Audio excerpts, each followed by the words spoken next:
A letter sent to family and residents of the Van Duyn nursing home in Syracuse is raising concerns about the future of the facility and what might happen to those who use its services. Jim Kenyon investigates. The letters to the employees, residents, and families of residents at Van Duyn went out on November 12th. They were meant to assure them about the county's intent to put the facility up for possible sale. But Sue Langley is anything but assured. It's up for grabs. How do you know who's going to get it?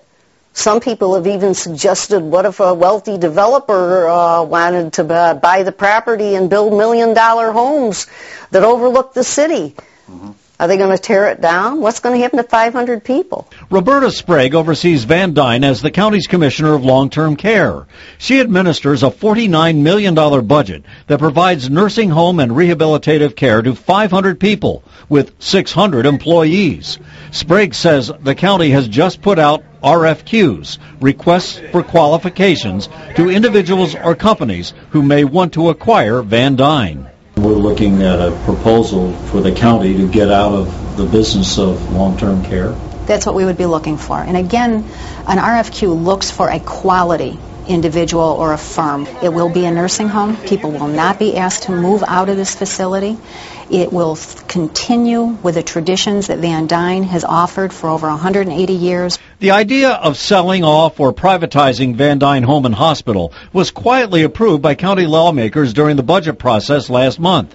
It was Chairman Jim Reinhardt's idea, who says the problem is that Van Duyn relies on Medicaid, which can no longer pay the bills. Van Duyn has used up its fund balance. At the end of next year, we're projected to have very little fund balance left, and that's the concern. So it's not a crisis now, but it could be in another year. Van Duyn is also a major employer. Some 400 people here belong to the CSEA, and they, too, have received a letter.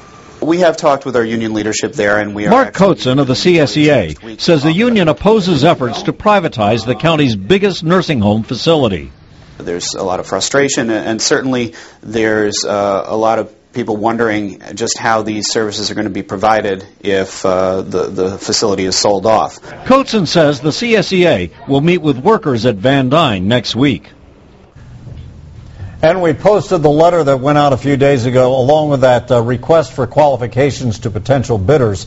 That's on our website, cnycentral.com. So, Jim, how long could all of this take? Well, Commissioner Sprague says if they decide that a private company could potentially acquire Van Duyn, it's not going to happen overnight. Such an acquisition has to meet the approval of the state health department, and that could be a lengthy process. And are there any takers out there right now? What does the county say about that? I asked that. It's a 513-bed facility. It's huge. And they say that they've actually had a couple of inquiries in the past from private companies that may wish to take it over. Yeah, you always wonder how can they make money when the county is losing so much money? They can work under a different set of restrictions. Oh, interesting. All right. Thank you, Jim.